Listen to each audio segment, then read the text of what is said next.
দেখতে পেরেছি, যখনই ঢাকার মিটফোর্ডের মধ্যে দিনে দুপুরে পাথর চাপা দিয়ে একজনকে হত্যা করা হয়, এরপর সেই মাগুরার ভিতরে 8 বছরের কন্যা সন্তানকে ধর্ষণ করা হয়, এরপরে জুমার নামাজের পরে স্বাধীনতাকামী মুক্তিকামী একজন শহীদ ওসমান, হাফেজ শহীদ ওসমানকে হত্যা করা হলেও এদেশের মাটিতে বিচার হয় না, বরং প্রত্যেকটা বিচার কাণ্ডগুলোকে তালবাহানা করে করে ধামা চাপা দিয়ে আমার দেশের প্রশাসনগুলো জাতিকে কালো চশমা পরিয়ে রেখেছে। আসসালামু আলাইকুম ওয়া রাহমাতুল্লাহি ওয়া বারাকাতুহু। ইন্নাল হামদালিল্লাহ নাহমাদুহু ওয়া নাস্তাঈনুহু ওয়া নাস্তাগফিরুহু ওয়া নু'মিনু বিহি ওয়া নাতাওয়াক্কালু আলাইহি ওয়া নাউযু বিল্লাহি মিন শুরুরি আনফুসিনা ওয়া মিন সাইয়্যাতি আমালিনা। من يهد الله فلا مضل له ومن يضلله فلا هادي له وأشهد أن لا إله إلا الله وأشهد أن سيدنا ومولانا محمد هو المصطفى سيد الورى والشمس الهدى.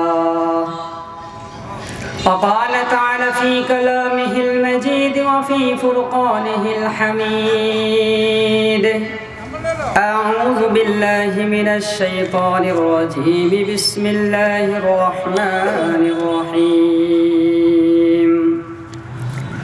يا أيها الذين آمنوا لا تتخذوا اليهود والنصارى أولياء بعضهم أولياء بعض. صدق الله المولانا العظيم. وقال رسول الله صلى الله عليه وسلم: يغزو من أمة الهند فيفتح الله عليهم حتى يلقوا ملوكهم مغلولين في السلاسل، أو كما قال النبي صلى الله عليه وسلم. اللهم صل على محمد وعلى آل محمد كما صليت على إبراهيم وعلى آل إبراهيم إنك حميد مجيد. اللهم بارك على محمد وعلى آل محمد كما باركت على إبراهيم وعلى آل إبراهيم إنك حميد مجيد. মুআজ্জাজ মুহতারাম, আমিরুন নিসা মডেল মাদ্রাসা ও যুবকদের উদ্যোগে আজকের তাফসীরুল কোরআন মাহফিলের সম্মানিত সভাপতি সাহেব এবং শ্রদ্ধাভাজন ওলামায়ে আযম, বাবার বয়সী, দাদার বয়সী মুরব্বিয়ানে আযম, দিন প্রিয়, ইসলাম প্রিয় তাওহীদি জনতা, পর্দার অন্তরালে অবস্থানরত মা ও বোনেরা, মাইকের আওয়াজ যতদূর পর্যন্ত যাচ্ছে, যে যে অবস্থার মধ্যে আছি, আমরা সকলেই মহান রবের দরবারে শুকর গুজার করি, সকলে বলে আলহামদুলিল্লাহ।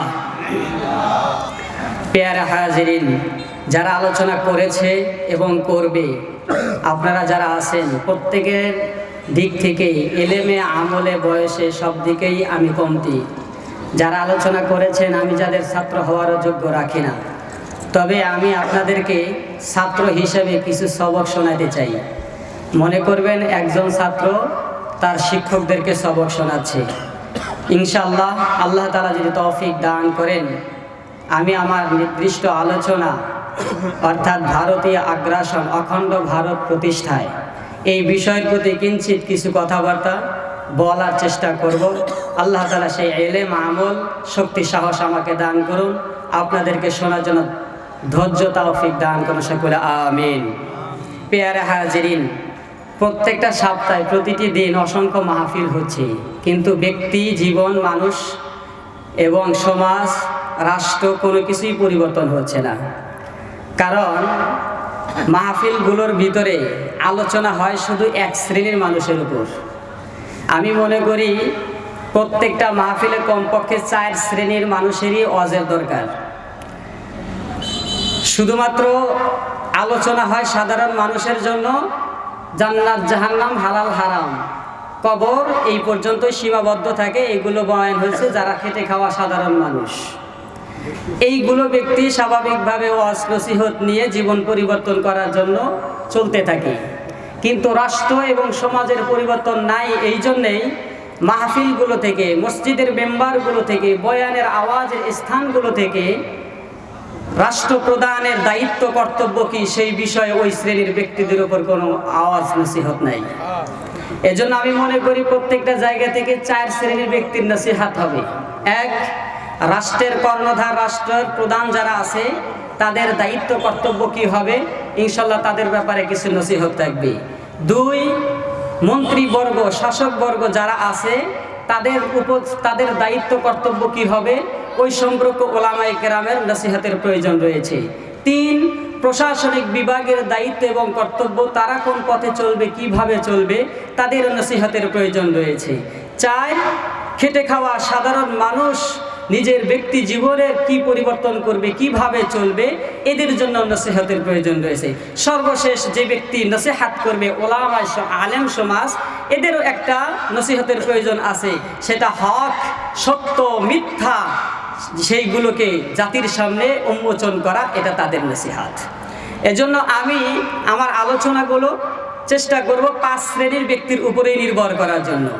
আলোচনার শুরুতেই আমি যে কথাগুলো বলবো, এজন্য আগে থেকেই জেনে নেই, আমরা এখানে যারা আছি, যারা এখানে উপস্থিত আছি, এখানে কোনো পৌত্তলিক, হিন্দু, বৌদ্ধ, নাসারা, ইহুদি, খ্রিস্টান, মালাউনের বাচ্চারা এখানে আছি। সুতরাং সবাই এখানে ইমানদার। 2 নাম্বার, চোর, বাটফার, সন্ত্রাস, চাঁদাবাজ, লুটতারাস এখানে যারা উপস্থিত, তারা এখানে আমরা আছি। খুনি, ধর্ষক, সুদখোর, গাঁজাখোর, এমন খারাপ লম্পট ব্যক্তি কি এখানে কেউ বসা আছি?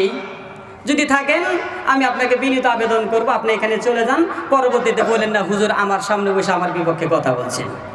এজন্য আল্লাহ তাআলা আমাকে এইগুলোর কথা নিজের নসিহত এবং আপনাদেরকে পরিবর্তনের জন্য আমাকে তৌফিক দান করুন। সমাজে যখন কোনো একটি কাজ, ভালো কাজ প্রতিষ্ঠিত হয়, তখন কয়েক শ্রেণীর মানুষ তৈরি হয়, কিন্তু আল্লাহ তাআলা আমাদেরকে শ্রেষ্ঠত্ব দান করছেন, তার মধ্যে অন্যতম একটি বৈশিষ্ট্য হলো মানুষকে সৎ কাজে ডাকা। আল্লাহ বলেন, কুনতুম খায়রা উম্মাতিন উখরিজাত লিন-নাস তা'মুরুনা বিল মা'রুফি ওয়া তানহাউনা আনিল মুনকার। আল্লাহ ঘোষণা করলেন সমস্ত উম্মার মধ্যে উম্মতে মুহাম্মাদি হবে শ্রেষ্ঠ। শ্রেষ্ঠ অর্জন করার পর বললেন শ্রেষ্ঠত্বর বৈশিষ্ট্য কি হবে? বৈশিষ্ট্য ছাড়া তো শ্রেষ্ঠত্ব অর্জন করা যায় না। উম্মতের বৈশিষ্ট্য হবে 2টি বৈশিষ্ট্য। 1 নাম্বার, তা'মুরুনা বিল মা'রুফ ওয়া তানহাউনা আনিল মুনকার, যে মানুষকে সৎ কাজের দিকে ডাকবে, সৎ কাজ দেখাবে, ভালো কাজের রাস্তা, ভালো কাজের পথ, ভালো কাজের পরিবেশ তৈরি করবে, এটা হবে 1 নাম্বার বৈশিষ্ট্য। 2 নাম্বার, খারাপ কাজ থেকে মানুষকে বিতাড়িত করবে, খারাপের প্রতিহত করবে, খারাপ থেকে মানুষকে দূরে সরাবে, খারাপের পরিবেশ থেকে সমাজকে রক্ষা করবে। এখন যখন সমাজের ভিতরে কোনো ভালো কাজ হয় তখনও 2-3 শ্রেণীর ব্যক্তি তৈরি হয়, যখন খারাপ কাজ হয় তখনও 3 শ্রেণীর মানুষ তৈরি হয়। যখন খারাপ কাজ শুরু হয় তখন দেখবেন ওলামায়ে কেরাম যদি বাধা দেয়, সমাজের মধ্যে 2 শ্রেণীর মানুষ হয়। একদল ওলামায়ে কেরামের পক্ষই নেয় যে এই খারাপ করতে দেওয়া যাবে না, আরেক দল দূরে থেকে পক্ষ বিপক্ষ দাঁড়ায়, এটা তারা করবে। মাঝখানে একটা দল হয়, তারা মনে মনে বলে হুজুরদের কি দরকার ছিল এটা বাধা দেওয়ার। এই যে 3 শ্রেণীর ব্যক্তি প্রত্যেকটা সমাজের মধ্যেই বসবাস করে। এখন আমি আপনি ভালো কাজ কিভাবে করব, খারাপ কাজ কিভাবে প্রতিহত করব? ভালো কাজ তো এক একজন এক একভাবে সিস্টেম করে। কেউ মনে করতে পারেন যে ডিজে পার্টি, বিভিন্ন ধরনের কনসার্ট করে যুবকদের একটু মনোরঞ্জন করি, এটাও তো একটা ভালো কাজ হতে পারে। পেয়ারা নবী সাল্লাল্লাহু আলাইহি ওয়াসাল্লাম এভাবে যখন নসিহত করতেছিলেন এবং হাদিস বর্ণনা করলেন, উনসুর আখাকা জালিমান আও মাজলুমা, আল্লাহর নবী বললেন, হে আমার সাহাবীরা, উনসুর আখাকা জালিমান আও মাজলুমা, তোমার ভাই যারা আছে সেই ভাই যদি জালেম হয় এবং মজলুম হয়, উভয় ভাইকে তোমরা সাহায্য করবে। সাহাবায়ে কেরাম জিজ্ঞাসা করলেন, ইয়া রাসূলুল্লাহ, আমার এক মুসলমান ভাই মজলুম হবে, তাকে আমরা সাহায্য করব, সিস্টেম তো জানা আছে, যদি খাবার না থাকে খাবার দিব, বস্ত্র না থাকে বস্ত্র দিব, অর্থ না থাকলে অর্থ দিব, এটা তো বুঝলাম, আমাদের মজলুম ভাইদেরকে আমরা সাহায্য করব, কিন্তু জালেমকে সাহায্য করব এটার সিস্টেম তো আমাদের জানা নাই। সুতরাং জালেমের সিস্টেম তো এমন হতে পারে, আমার এক ভাই মানুষের জমি আত্মসাৎ করে খায়, আমি যদি তার সাথে সাহায্য করি, সে যদি খায় বিঘাতে বিঘাতে, এরপরে খাবে এ করে। সে যদি খায় শতকে শতকে, আমি যদি সাহায্য করি, সে খাবে বিগতে বিগতে। আমার ভাইকে যদি, জালেমকে যদি সাহায্য করার সিস্টেম যদি আমি সাহায্য করি, সে যদি এখন ট্যাক্স উঠায় 10 টাকা, আমি তার সাথে সাহায্য করার কারণে ট্যাক্স উঠাবে 20 টাকা। এখন যদি সে সমাজের মধ্যে অত্যাচার করে 10%, আমি তাকে সাহায্য করবার জন্য সে আবার এমনই সাহায্য হবে। আল্লাহর নবী বললেন না, মজলুমকে সাহায্য করার সিস্টেম এক ধরনের, জালেমকে সাহায্য করার সিস্টেম অন্য ধরনের। প্যারা নবী বললেন, মজলুমকে তোমরা সাহায্য করবা অস্ত্র দিয়ে, বস্ত্র দিয়ে, খাবার দিয়ে, টাকা দিয়ে, চিকিৎসা দিয়ে, রক্ত দিয়ে, জীবনের প্রত্যেকটা সেক্টরে যা যা প্রয়োজন, এক মুসলমান আরেক মুসলমানকে মজলুম হওয়ার কারণে তাকে সাহায্য করবা। কিন্তু জালেমকে জুলুমিয়াতের মধ্যে সাহায্য করার কথা বললেন না। আল্লাহ নবী বললেন, যখন তুমি দেখবা তোমার এক ভাই সমাজের মধ্যে অন্যায় কাজে বাধা প্রদান, অন্যায় কাজ করছে, তোমার দায়িত্ব হলো ওই অন্যায় কাজের বাধা প্রদান করা। যখন তুমি দেখবা তোমার এক শ্রেণীর ভাইয়েরা ধর্ষণের কাজ বাড়িয়ে দিয়েছে, ইমানদার হিসেবে দায়িত্ব হলো ধর্ষণের কাজ প্রতিহত করা। যখন তুমি দেখবা দিনের কোনো কাজের মধ্যে বাধা বিপত্তি করছে, সেখানে গিয়ে তোমাকে পাহাড়ের মতো দাঁড়িয়ে যাওয়া। সুতরাং যখন সমাজের মধ্যে দেখবা সন্ত্রাস আর চাঁদাবাজির সংখ্যা বেড়ে গিয়েছে, তখন ইমানদারের দায়িত্ব হলো সেটাকে বাধা প্রতিহত করা। সুতরাং মুমিন যখনই দেখবে তার ভাই অত্যাচার, জুলুম, নির্যাতনার, খুনের অপকর্ম সমাজের মধ্যে বাড়িয়ে দিচ্ছে, ইমানদার হিসেবে আল্লাহর নবী বললেন, তুমি সেখানে পাহাড়ের মতো দাঁড়িয়ে যাবে। আর এই খুনি, ধর্ষক, চাঁদাবাজি, টেন্ডারবাজি তোমার আপন ভাইও যদি হয়, ইমানদার হিসেবে দায়িত্ব হলো ওই ইমাম, সেই জালেমের জুলুমের কাল হাতকে ভেঙে দেওয়া, এটা প্রত্যেকটা ইমানের দায়িত্ব। সুতরাং সমাজের মধ্যে যখন এই ধরনের অপকর্ম হবে, মাহফিল হবে কি হবে না, মসজিদে আজান হবে কি হবে না, জিকিরের তালিমের মজমা হবে কি হবে না, দাওয়াতি মজলিস হবে কি হবে না, কোনো কারো পারমিশনের দরকার আছে? সর্বস্বই ভূমূত্রর মালিক হলেন আল্লাহ। আপনি যদিও মালিকানা সূত্রে কিছুদিন এটা রিফায়ারিং করার আপনাকে দায়িত্ব দেওয়া হয়েছে, আপনার পরবর্তীতে আপনার সন্তান আসবে, সন্তানের পর নাতি আসবে, এরপর পরবর্তী প্রজন্ম চলতে চলতে চলতে চলতে আপনার বংশ থেকেই দূরে সরে যাবে, কিন্তু আপনার কৃতিত্ব থাকবে না। বরং কৃতিত্ব এই আসমান আর জমিনের যিনি কৃতিত্ব করবেন তিনি হলেন কে? এই ভূখণ্ডকে রক্ষা করা, এই ভূখণ্ডকে নিরাপদ রাখা আমার আপনার ঈমানি দায়িত্ব। এই ভূখণ্ডকে রক্ষা করা, স্বাধীনতাকে রক্ষা করা, এটা আমার আপনার মুসলমানিত্বের দায়িত্ব। আল্লাহ পাক রব্বুল আলামিন এই ব্যাপারেই আমাদেরকে সতর্ক করলেন।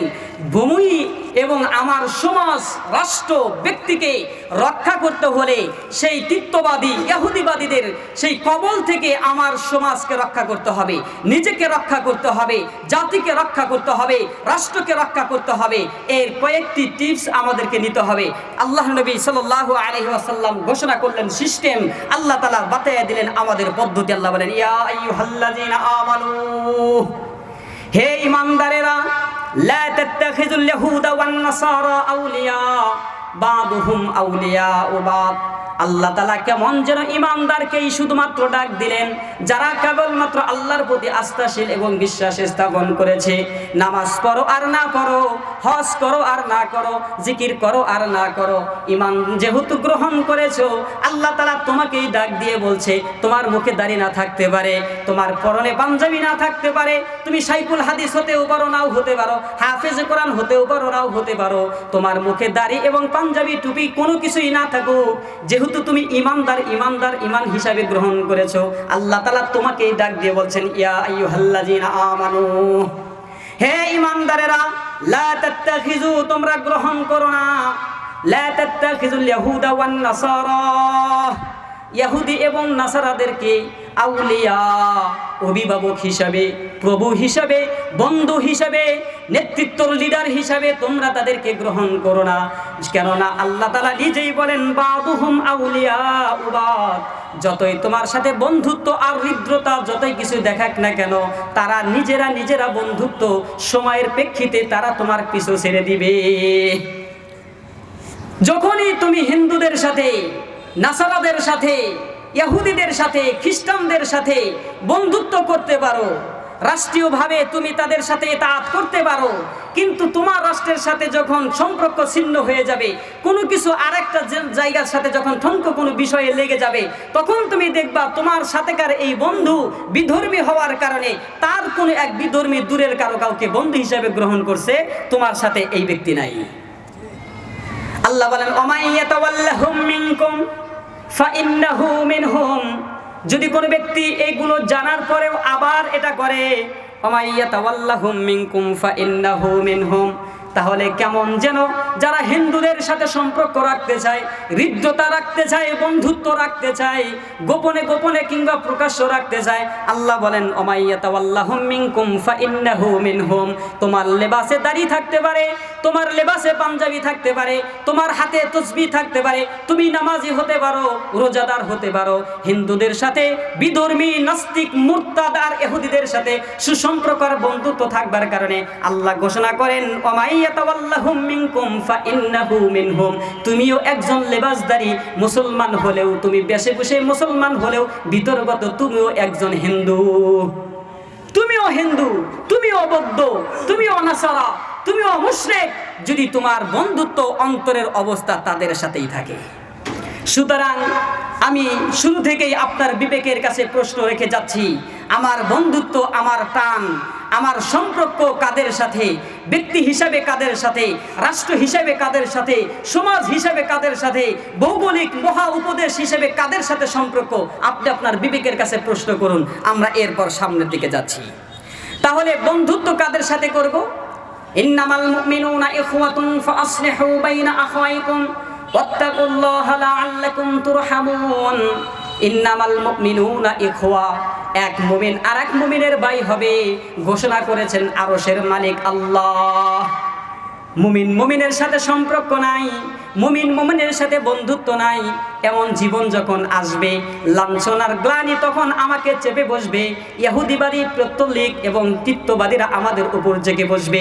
প্রভু হিসাবে আমাদেরকে স্বাধীনতা হরণ করে প্রভু হিসাবে আমার বুকের উপর দাঁড়িয়ে আমাকে শাসন করবে। আমার বন্ধু রাষ্ট্রের সাথে আমার সম্পর্ক নাই, ইমানদারের সাথে আমার কোনো সুসম্পর্ক নাই। এটা যদি আমি আপনাদেরকে আরো খোলাসাভাবে বলতে চাই, যদি রাষ্ট্র হিসাবে বলি আর ব্যক্তি হিসাবেও বলি, আপনি বিবেক দিয়ে বেছে নেন।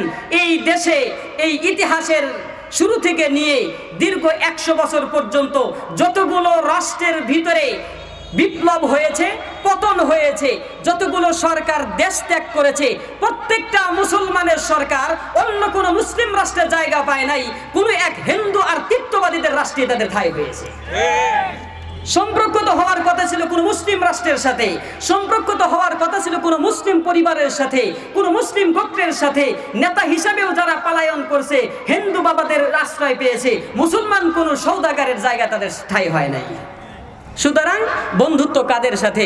এই আগ্রাসী, এই হিন্দুত্ববাদী অখণ্ড ভারত প্রতিষ্ঠা করার অন্যতম একটি লক্ষ্য হলো মুসলমানদের সাথে হিন্দুদের বন্ধুত্ব হবে, মুসলমানদের সাথে হৃদ্যতা হবে, মুসলমানদের সাথে সুসম্পর্ক তৈরি করবে। কিন্তু স্বার্থে যখন আঘাত লাগবে, মুসলমানের সাথে থাকবে না, তখন মুসলমানের বিপক্ষে গিয়ে আপনার শত্রু রাষ্ট্র, আপনার শত্রু বংশ, আপনার শত্রু বন্ধুর ওই আপনার পিছনের বন্ধুই সে তার পথ অবলম্বন করবে। এটা হলো অখণ্ড ভারত প্রতিষ্ঠার প্রথম টার্গেট হিন্দুত্ববাদীর। আমাদের পার্শ্ববর্তী রাষ্ট্র এই ভারতের প্রথম আগ্রাসন হলো মুসলমানদের মধ্যে বন্ধুত্ব তৈরি করা, ব্যবসার মাধ্যমে বিভিন্ন কিছুতে এভাবে আমাদের সাথে সুসম্পর্ক তৈরি করা। আর আল্লাহ বললেন আমার বন্ধুত্ব হবে মুমিনের সাথে, ইন্নামাল মুমিনুনা ইখওয়াতুন ফাআসলিহু বাইনা আখাওয়াইকুম। আমাদের মধ্যে যত মীমাংসা, আমাদের মধ্যে যত ঝগড়া ফেসাদ, সব কিছু তোমার আরেক মুমিন তোমার ঠিক করবে, আরেক মুমিন সংশোধন করবে। কোনো হিন্দু মালাউন এসে তোমার বিচার করবে না, হিন্দু মালাউন এসে তোমাকে সংশোধন করবে না, তোমাকে কোড গাইড দিবে না, বরং আরেক মুমিনই এসে তোমার বন্ধু হবে, অন্য মুমিন এসে তোমাদের মধ্যে মীমাংসা মিটাইয়া দিবে। সুতরাং এটা হলো আল্লাহর কথা। আমরা বন্ধুত্ব হিন্দুদের সাথে করব না মুসলমানদের সাথে করব? 2 নাম্বার, অসাম্প্রদায়িক মতবাদ, এটা মুসলমানের অন্তরের ভিতরে ঢুকে দেওয়া। অসাম্প্রদায়িক মতবাদ বলতে এটা একটা কুফরি মতবাদ। আপনি অসাম্প্রদায়িক বাংলাদেশ গঠন করবেন, না অসাম্প্রদায়িক আপনি মহা উপদেশ গঠন করবেন, সেটা আপনার ব্যক্তিগত ব্যাপার। আমি আপনাকে সরাসরি বলতে পারবো না যে আপনি অসাম্প্রদায়িক মানছেন বিদায় আপনি কাফের, আপনার চাচা কাফের, আপনি নিজে কাফের, এই কথা আমি বলতে পারবো না। কিন্তু অসাম্প্রদায়িক মতবাদ মানলে কুফরি, এটা মানলে কুফর হবে, এটা তো বলার স্বাধীনতা আমার আছে। আপনাকে সরাসরি কাফের বললে হয়তো আপনি আমার বিপক্ষে যেতে পারেন, কিন্তু এই অসাম্প্রদায়িক চেতনা আর এই অসাম্প্রদায়িক মতবাদ কোন ইমানদার যদি বিশ্বাস করে তার ইমান থাকবে না, সে কুফরি অবলম্বন করবে, এই কথা বলার স্বাধীনতা যেহেতু আমার আছে। সুতরাং অসাম্প্রদায়িক চেতনা যদি কোনো ইমানদার অন্তরে লালন করে, ওই ব্যক্তির ইমান আবার নতুন করে দোহরাতে হবে, সে মুসলমানিত্ব থাকবে না। অসাম্প্রদায়িক চেতনা কাকে বলে? অসাম্প্রদায়িক চেতনা হলো হিন্দু, খ্রিস্টান, বৌদ্ধ, ইহুদি, মুসলমান, কাদিয়ানি যা আছে সব মিলে একটা সম্প্রদায়। আমার কথা বুঝে থাকলে বলুন, হিন্দু আর মুসলমান কখনো এক হতে পারে? এক হতে পারে? হিন্দু মুসলমান আর বৌদ্ধ কখনো এক হতে পারে? মুসলমান আর ইহুদি কখনো এক হতে পারে? সুতরাং আল্লাহ তাআলা কিয়ামতের ময়দানে সকল কাফের মুশরিকদেরকে একটা সম্প্রদায় বলে বলবেন জাহান্নামা খালিদিনা ফিহা আবাদা। প্রত্যেক অসাম্প্রদায়িক যারা আল্লাহ দ্রোহী করেছে, আল্লাহর সাথে কুফরি করেছে, সমস্ত কাফেরদেরকে একসাথে জাহান্নামে দিবে চিরস্থায়ীভাবে। আর যারা মুমিন হয়েছে তাদেরকে আলাদা করে জাহান্নামে দিলেও শাস্তি মাস্তি খাটায় আবার জান্নাতে দিবেন। সুতরাং পৃথক করেছেন কে? আরো জোরে বলেন কে? সুতরাং হিন্দু আর মুসলমান কখনোই এক নয়, মুসলমান আর বৌদ্ধ কখনোই এক নয়, মুসলমান আর খ্রিস্টান কখনোই এক নয়, মুসলমান আর নাসারা কখনোই এক নয়। কিন্তু আপনি ইমানদার হয়ে আপনি শুধু একটু আপনার পদের লোভে, আপনার গদিকে শক্তিশালী করবার জন্য, আপনার মুসনাদকে টিকিয়ে রাখবার জন্য আপনি ইমানদার দাবি, আপনার মুখের ভিতরে দাড়ি নিয়ে টুপি পরেও আপনিও বলছেন অসাম্প্রদায়িক বাংলাদেশ চাই। বলছে কি বলে না? বলেন আপনারা। সুতরাং অসাম্প্রদায়িক বাংলাদেশ অর্থ হলো হিন্দু, বৌদ্ধ, মুসলমান, ইহুদি, নাসারা, শিখ, কাদিয়ানি, সাদিয়ানি যা আছে সব মিলে একটা সম্প্রদায়। আমরা এই এক সম্প্রদায় মিলে এই অসাম্প্রদায়িক ভারত প্রতিষ্ঠা, অসাম্প্রদায়িক বাংলাদেশ প্রতিষ্ঠা, এই কুফরি মতবাদ অন্তরের ভিতরে লালন করলে ঈমান থাকবে? আপনার বিবেকের কাছে প্রশ্ন করুন। অসাম্প্রদায়িক চেতনা আপনি লালন করছেন, মসজিদে 5 ওয়াক্ত আজানও দিচ্ছেন, অসাম্প্রদায়িক চেতনা আপনি লালন করছেন, একামতও দিচ্ছেন, অসাম্প্রদায়িক চেতনা আপনি লালন করছেন, আবার বছর বছর হজও করছেন। এমন অসাম্প্রদায়িক চেতনা করতে গিয়ে, স্বজন প্রীতি আর বন্ধুত্ব টিকে রাখতে গিয়ে আমাদের দেশের বহু মুসলমান, বহু সুশীল আর বহু আমাদেরকে লিডারশিপ যারা আছে, এরা হিন্দুদের হিন্দু বলতে চায় না, মুশরিকদের মুশরিক বলতে চায় না, পত্তলিকদের পত্তলিক বলতে চায় না। মনে হয় যে হিন্দু না বলে দুলাভাই বলতে পারলে আরো বেশি ভালো হয়। শুধুই মাত্র স্বার্থ এতটুকু, হিন্দু বাবার ব্যালট পেপারে দায় দিয়ে আমি তার আমার মুসনাদ এবং আমার ক্ষমতাকে টিকিয়ে রাখবো, যেখানে আল্লাহ স্পষ্ট বলেছেন কুল্লিয়া আইয়ুহাল কাফিরুন, হে নবী আপনি বলুন হে কাফেরের দলেরা। আমাদের দেশে বহু সুশীল ইমানদার দাবি করলেও হিন্দুকে হিন্দু, কাফেরকে কাফের বলতে চায় না, আবার ইমানদারও দাবি করে। এবার আপনি চিন্তা করেন, বিবেকের কাছে প্রশ্ন করেন, আপনি ব্যক্তি হিসাবে কোন শ্রেণীর আছে সেটা আমার দেখার টাইম নাই, সেটা আমার দেখবারও কোনো প্রয়োজন নাই। কিন্তু আপনি যেহেতু ইমানদার, আপনি যেহেতু মুমিন, আপনি যেহেতু মুসলমানের একজন পরিবারের সন্তান, আমি মুসলমানের একজন সন্তান হিসাবে বাবাকে আমি নসিহত করতে চাই, ভাইকে আমি নসিহত করতে চাই, দাদাকে আমি নসিহত করতে চাই। আসো, অসাম্প্রদায়িক চেতনা অন্তরে লালন করা যাবে না। হিন্দু এক সম্প্রদায়, হিন্দু, বৌদ্ধ, খ্রিস্টান, নাসারা একটা সম্প্রদায়, আলাদা সম্প্রদায়, মুসলমান আলাদা সম্প্রদায়। সুতরাং ওরা এক, সব মিলে এক। অসাম্প্রদায়িক হলেও মুসলমান কখনো অসাম্প্রদায়িক স্বীকার করে একাকার হতে এটা ইমানদারেরা পারে না। আপনারা চান? সুতরাং আপনারা যদিও মানেন এটা যে একটা কুফরি মতবাদ, এটা স্বীকার করেই মানতে হবে। কিন্তু আমার কথা হলো 60 বছর 70 বছর ইমামের পিছনে নামাজ পড়লাম, আমি বছর বছর কয়েকশো মাহফিল শুনলাম, কিন্তু অসাম্প্রদায়িক চেতনা কুফরি মতবাদ এটাই আমি জানতে পারলাম না। সুতরাং আমার এই 60 বছরের জিন্দিগির ব্যর্থতা, আমার এই 50 বছরের জিন্দিগির ব্যর্থতা, যেহেতু হুজুরের কাছে গিয়ে জিজ্ঞাসা করারও আমার সময় নাই, সেই জন্য আমি আপনাদেরকে আজকে হয়তো আজব হলেও কথাগুলো গুজব নয়, এই জন্য অসাম্প্রদায়িক চেতনা এটা হলো অন্যতম একটি অখণ্ড ভারত প্রতিষ্ঠা। যখন অসাম্প্রদায়িক চেতনা শুরু হয়ে যাবে তখন আমার আপনার মধ্যে পার্থক্য করবে না, এই পুরা রাষ্ট্রকে একটি ভারতীয় আগ্রাসন দিয়ে তারা অন্যরকম একটি ভূখণ্ড তৈরি করবে, যার এই ভূখণ্ডের নাম হবে মহাভারত কিংবা ভারত উপমহাদেশ। বাংলাদেশের মানচিত্র আর এই স্বাধীনতার নামে থাকবে না। এটা দ্বিতীয় নম্বর ষড়যন্ত্র। 2 নম্বর, ইসকনের মাধ্যমে বাংলাদেশে হিন্দুদের বিস্তার করা। ইসকন এক ধরনের পশু বাংলাদেশে বসবাস করে, এটা জানেন আপনারা? এই ইসকনি সৈন্যদেরকে, এই হায়াওয়ান জানোয়ার, এই মানুষগুলোকে ইসকনি এই উগ্রবাদী হিন্দুরা তাদের মোটা অঙ্কে টাকা দিয়ে এবং যুবকদেরকে লালিয়ে দেওয়া, তাদের চেহারা সুরতের ভিতরে বডি ফিটনেস যা কিছু লাগাইতে যত ওষুধপাতি যত ক্রিম লাগে এই উগ্র হিন্দুবাদী তারা গ্রহণ করা, তারা এইভাবে তাদেরকে শেল্টার দেয়, এইভাবে অর্থ যোগান দেয়। আর তাদের কাজ হলো মুসলমান পরিবারের নারীদেরকে প্রেমের ফাঁদে ফালানো। মুসলমান নারীদের পিছনে অর্থ সম্পদ ব্যয় করে করে নিজেকে মনে করবে যে আমি মুসলমান হব। তুমি যদি আমার সাথে একটু সম্পর্ক ভালো করতে চাও তাহলে একটা সময় আমি আমার ধর্ম ত্যাগ করব।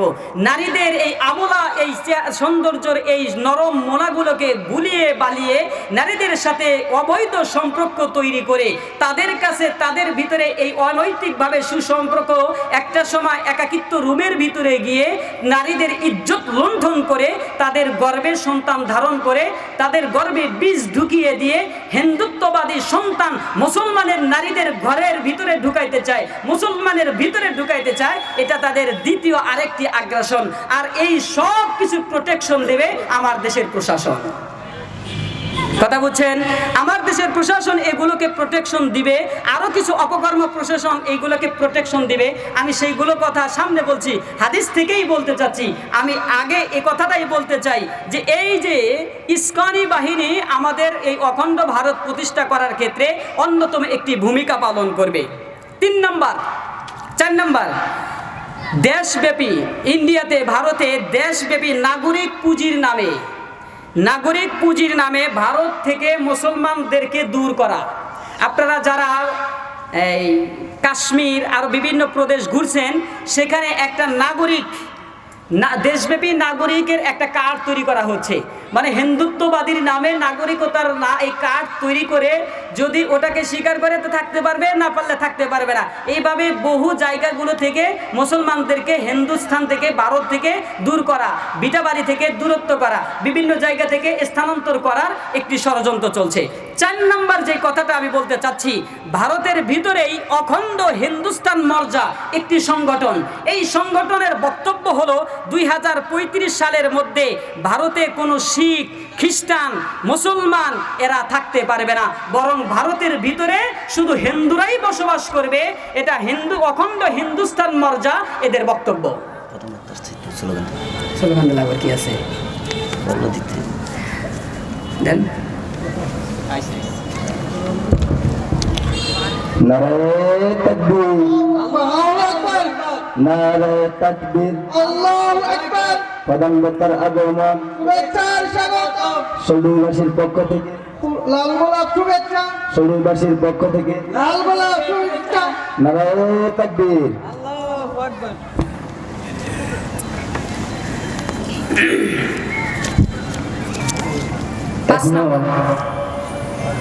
এখন আমরা যারা এদিক সেদিক ঘোরাফেরা করতেছি আমাদের প্রধান আলোচক এখনই আলোচনা শুরু করবেন, তাই আমরা সকলকে অনুরোধ করব আপনারা মাহফিল প্যান্ডেলে চলে আসুন। কিছুক্ষণের মধ্যেই প্রধান আলোচক আলোচনা শুরু করবেন, তাই সকলকে অনুরোধ করবো আপনারা মাহফিল প্যান্ডেলে চলে আসুন। প্যারা হাজিরিন, আমি আলোচনা শেষ করতে চাচ্ছি। দেখুন এইভাবে তাদের সংগঠনের মাধ্যমে বক্তব্য। 5 নম্বরে হলো বাংলাদেশের প্রত্যেকটা রাজনৈতিক ব্যক্তিদেরকে ক্রয় করা, মোট কথা নেতাদেরকে ক্রয় করা। এই নেতাদের বক্তব্য কেমন হবে? আল্লাহ রাসূল সাল্লাল্লাহু আলাইহি সাল্লামের মাধ্যমে 1450 বছর আগেই নেতাদের মুখের বুলি হিন্দুস্তানের পক্ষে হবে। আমরা যুগে যুগে বহু নেতার বক্তব্য এমন শুনেছি যে হিন্দুস্তানের দয়া আর হিন্দুস্তানের মায়ায় আমরা বেঁচে আছি, তাদের দয়া আর কৃপা ছাড়া আমরা কেমন যেন বাংলাদেশে বসবাসই করতে পারতাম না। এমন বক্তব্য, এমন কথা আমরা আগে শুনছি কি শুনি নাই? এই ব্যক্তিগুলোই আবার কেমন কথা বলবে আল্লাহ বলেন, ফাতারাল্লাযীনা ফী কুলূবিহিম মারাদুন ইউসারিউনা ইয়াকুলুনা নাখশা আন তুসিবানা দাইরা। আল্লাহ তাআলা বলেন যাদের অন্তরের ভিতরে রোগ থাকবে, ইউসারিউনা ফীহিম, ওই ব্যক্তিগুলো দৌড়িয়ে দৌড়িয়ে গিয়ে হিন্দুত্ববাদী খ্রিস্টান নাসারাদের সাথে বন্ধুত্ব করবে। ইয়াকুলুনা, তারা বলবে, নাখশা, এই ভয়ে, আন তুসিবানা দাইরা, হায় হায় যদি আমরা আমাদের ক্ষমতার মুসনাদকে টিকিয়ে না রাখতে পারি, যদি আমরা আমাদের স্থানগুলোকে টিকিয়ে রাখতে না পারি, আন তুসিবানা দাইরা, তাহলে এই ভয় এবং আশঙ্কার মাধ্যমে হিন্দুস্থানের হিন্দুদের সাথে, পত্তলিকদের সাথে, মুশরিকদের সাথে তারা সম্পর্ক তৈরি করবে। ইউসারিউনা, এমনভাবে তৈরি করবে যে দৌড়িয়ে দৌড়িয়ে গিয়ে তাদের সাথে সম্পর্ক তৈরি করবে। আল্লাহ পাক রব্বুল আলামিন 1450 বছর আগে বললেন, আর হিন্দুরা মুসলমান রাষ্ট্রে জামাই আদরে থাকবে। এটা তো দৃষ্টি আমাদের চোখের সামনেই, কিন্তু আমাদের প্রত্যেকটা শাসক, প্রতিটি নেতা যদি আমাদের মুসলমানদের সেই খলিফাতুল মুসলিমিন আমির ওমর ইবনুল খাত্তাবের দিকে তাকাইতো, ওমর ইবনুল খাত্তাবের যুগে আবু মুসা আশআরী রাদিয়াল্লাহু তাআলা আনহুর স্থানে একজন গভর্নর ছিল বিচক্ষণ, যিনি বিচক্ষণতার সাথে দায়িত্ব পালন করতেছিলেন। বিভিন্ন রাষ্ট্রের দূত, অর্থাৎ বিভিন্ন রাষ্ট্র থেকে চিঠিপত্র আসলে সেগুলোকে মুসলমানের মধ্যে বলে বলে দিতেন। আবু মুসা আশআরী রাদিয়াল্লাহু তাআলা আনহুর ওইখানে ওমর ইবনুল খাত্তাব যখন প্রশ্ন গিয়ে বললেন, একটা প্রশ্ন আসলো শাম থেকে, ওই পত্রিকা, ওই চিঠি যখন তাকে পড়তে বলা হলো, ওমর ইবনুল খাত্তাব বললেন, হাল আনতা কারিউন লানা কিতাবান ফিল মাসজিদি জাআ মিনাশ শাম। হে আবু মুসা আশআরী, তোমার এই দক্ষ ব্যক্তিকে মসজিদে নববীর ভিতরে গিয়ে বলো ওই শাম থেকে আসা চিঠিটা তাকে পড়তে। ফাকালা আন্নাহু লা ইস্তাতি। আবু মুসা আশআরী বললেন, এই ব্যক্তি তো এটা পাঠ করতে সক্ষম হবে না। ফাকালা ওমর ইবনুল খাত্তাব রাদিয়াল্লাহু তাআলা আনহু বললেন, আজরুন হুয়া, সে ব্যক্তি কি অপবিত্র, সে ব্যক্তি কি নাজাসাত আছে?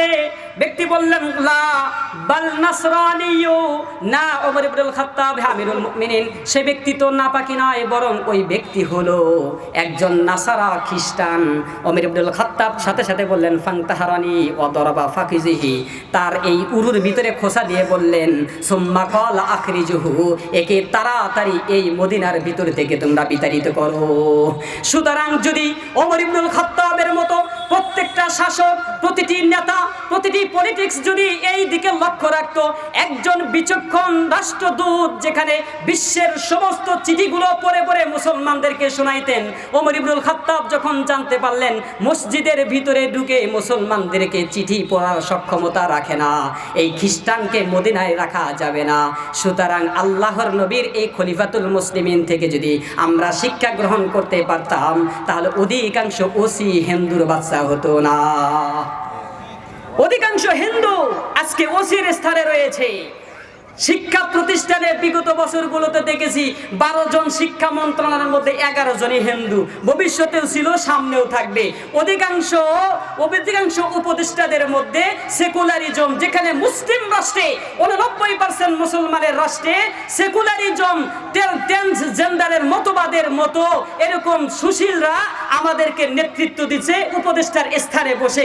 এই জাতি কিভাবে সঠিক আর বিচারের আস্থা রাখে, আর এই জাতি কিভাবে অখণ্ড ভারত প্রতিষ্ঠা করা থেকে জাতিকে রক্ষা করতে পারে? সুতরাং পেয়ারা নবী সাল্লাল্লাহু আলাইহি ওয়াসাল্লামের এই কথাটা থেকেই আমাদের শিক্ষণীয় হলো, আমাদের রাষ্ট্রকে, আমাদের সমাজকে, আমাদের ঈমানকে রক্ষা করার লক্ষ্যে আমরা সেই দিকেই লক্ষ্য রাখবো যেই দিকে আমাদের প্রথম সারির ব্যক্তিরা গিয়েছেন, যেই দিকে আমাদের প্রথম সারির ব্যক্তিরা আমাদেরকে বুঝিয়ে দিয়েছেন। আর এই রাষ্ট্রের ভিতরে যত অপকর্ম হচ্ছে, যত দুর্নীতি হচ্ছে, যত সন্ত্রাসী হচ্ছে, যত হত্যাকাণ্ড হচ্ছে, ইস্করি হাইওয়ান বাহিনীরা যত দর্শন করে করে পার পেয়ে যাচ্ছে, প্রত্যেকটা অপরাধের পিছনে শেল্টার এবং তাদেরকে প্রতিহত করবার জন্য এবং ধামাচাপা দেওয়ার জন্য যে ভূমিকা পালন করছে আমার দেশের প্রশাসন, সেই দায়িত্ব পালন করছে। বলবেন এই কথাটা কেমনে? এটাও পেয়ারা নবী সাল্লাল্লাহু আলাইহি ওয়াসাল্লাম 1450 বছর আগে আবু হুরায়রা রাদিয়াল্লাহু তাআলা আনহুকে বললেন, ইউশিকু ইন ক্বালাত বিকা মুদ্দাতুন, হে আবু হুরায়রা, তুমি যদি লম্বা হায়াত পাও, আনতারা কওমান ফি আইদিহিম, আমার উম্মতের মধ্যে এক শ্রেণীর মধ্যে হাতের মধ্যে তোমরা দেখতে পাবা মিসলু আজনাবিল বাকার, গরুর লেজের মতো বাঁকানো অস্ত্র নিয়ে তারা পাহারা করতে থাকবে। ইয়াগদুনা ফি গযবিল্লাহ ওয়া ইয়ারুহুনা ফি সাখাতিল্লাহ, এই গরুর লেজের মতো বাঁকানো অস্ত্র নিয়ে ঘোরাফেরা করবে। আর এই ব্যক্তিগুলো দিনের শুরুতে বের হবে আল্লাহর লানত নিয়ে, আবার বাড়িতে ফিরবে এই ব্যক্তিগুলো আল্লাহর গজব নিয়ে। পেয়ারা নবীর এই হাদিস থেকে ইমাম নববী রাহমাতুল্লাহ শরহুল মুসলিমের মধ্যে বর্ণনা করেন, আসরিয়াতু মিসলি আজনাবিল বাকারি বি আন্নাহুম জামানিনা গালিয়ানহুম উলাই, এই ব্যক্তিগুলো জামানার মানুষদেরকে, সাধারণ মানুষদেরকে বিগয়রে হাক্কিন, অন্যায়ভাবে মারবে। দুই শ্রেণীর কথা ইমাম নববী রাহমাতুল্লাহ আলাইহি বলছেন। এক শ্রেণীর ব্যক্তি হলো আসরিয়াতি আজনাবিল বাকার, সন্ত্রাসী বাহিনী হবে, সময়ের সন্ত্রাসী শাসকদের শেল্টার দিবে। সুতরাং হেলমেট পরে পরে বিভিন্ন ধরনের অস্ত্র নিয়ে নিয়ে যুগের সেই শাসকদেরকে এভাবে শাসন এই যুগে সাহায্য করবে। আর অন্যায়ভাবে নিরহ মানুষদের উপর চড়াও হবে। বলবেন মিসলু আজনাবিল বাকার, লম্বা থাকবে, সামনে গিয়ে বাঁকানো অস্ত্র। আবার কি এটা হকেস্টিও হতে পারে, রামদাও হতে পারে। এমন রামদা নিয়ে এভাবে হেলমেট পরে পরে সাধারণ মানুষের উপর অত্যাচার করেছে, যাতে আপনারা দেখেছেন নাকি? এটা হবে। আর একটা কি বলছেন, মিনাশ শুরতিয়া, পুলিশি বাহিনী হবে। শুরতুন শব্দের অর্থই হলো পুলিশ। সুতরাং যুগের শাসকদেরকে এভাবে শেল্টার দিবে মিসলু আজনাবিল বাকার, অস্ত্র নিয়ে নিয়ে। এক শ্রেণীর হবে সন্ত্রাসী বাহিনী, আর একটা হলো পুলিশি বাহিনী। এই পুলিশি বাহিনী এই যুগের সন্ত্রাসী ক্ষমতাসীন এই শাসকদেরকে সাহায্য করবে। আমরাও দেখতে পেরেছি, যখনই ঢাকার মিটফোর্ডের মধ্যে দিনে দুপুরে পাথর চাপা দিয়ে একজনকে হত্যা করা হয়, এরপর সেই মাগুরার ভিতরে 8 বছরের কন্যা সন্তানকে ধর্ষণ করা হয়, এরপরে জুমার নামাজের পরে স্বাধীনতাকামী মুক্তিকামী একজন শহীদ ওসমান, হাফেজ শহীদ ওসমানকে হত্যা করা হলেও এদেশের মাটিতে বিচার হয় না, বরং প্রত্যেকটা বিচার কাণ্ডগুলোকে তাল বাহানা করে করে ধামা চাপা দিয়ে আমার দেশের প্রশাসনগুলো জাতিকে কালো চশমা পরিয়ে রেখেছে। এটার বিচার কখন হবে? ইনশাআল্লাহ সেই দিনের সেই হাদিসের কথাই বলছি। একজু ফায়ফতাহুল্লাহু আলাইহিম, পেয়ারা নবী বলেছেন একজন ওসমান হাদি নয়, যেদিন প্রত্যেকটা ঘরে ঘরে ওসমান হাদি তৈরি হবে। ফায়ফতাহুল্লাহু আলাইহিম হাত্তা মুলুকিহিম মাগলুলিনা ফিস সালাসিলি, যারা এভাবে জাতির উপর প্রভু সেজে অন্যায় বিচার কার্যক্রম করছে, ইসলামের বিপক্ষে পথ অবলম্বন করছে, আল্লাহ নবী বলেন হাত্তা মুলুকিহিম মাগলুলিনা ফিস সালাসিলি, এমন একজন ওসমান হাদি নয়, লক্ষ ওসমান হাদি তৈরি হবে। আর ইসলামের ছত্রছায়া থেকে যারা দিনের ক্ষতি করতে চায়, রাষ্ট্রের ক্ষতি করতে চায়, মুসলমানের ক্ষতি করতে চায়, ফিস সালাসিলি, পেয়ারা নবী বলেন প্রত্যেকটা এমন অপকর্ম শাসকদেরকে পায়ে শিকল বেঁধে মুসলমানের খলিফার সামনে উপস্থিত করবে। এই দিন বেশি দূরে নয়। আল্লাহ তাআলা আমাদের এই চেতনা, এই জাগ্রত, এই ঈমানি সাহস, হিম্মত নিয়ে বেঁচে থাকার তৌফিক দান করুন। ঘরে ঘরে শহীদ সন্তান তৈরি করুন। নাসরুম মিনাল্লাহি ওয়া ফাতহুন করিব ওয়া বাশশিরিল মুমিনিন। আমি আসলে আলোচককে বসে কিছু কথা বলছি, বেয়াদবির জন্য আফওয়ান, আমি তার কাছে ক্ষমা চাচ্ছি, আপনাদের কাছে ক্ষমা চাচ্ছি। এই বলে আমি আমার বক্তব্য শেষ করছি। নাসরুম মিনাল্লাহি ওয়া ফাতহুন করিব।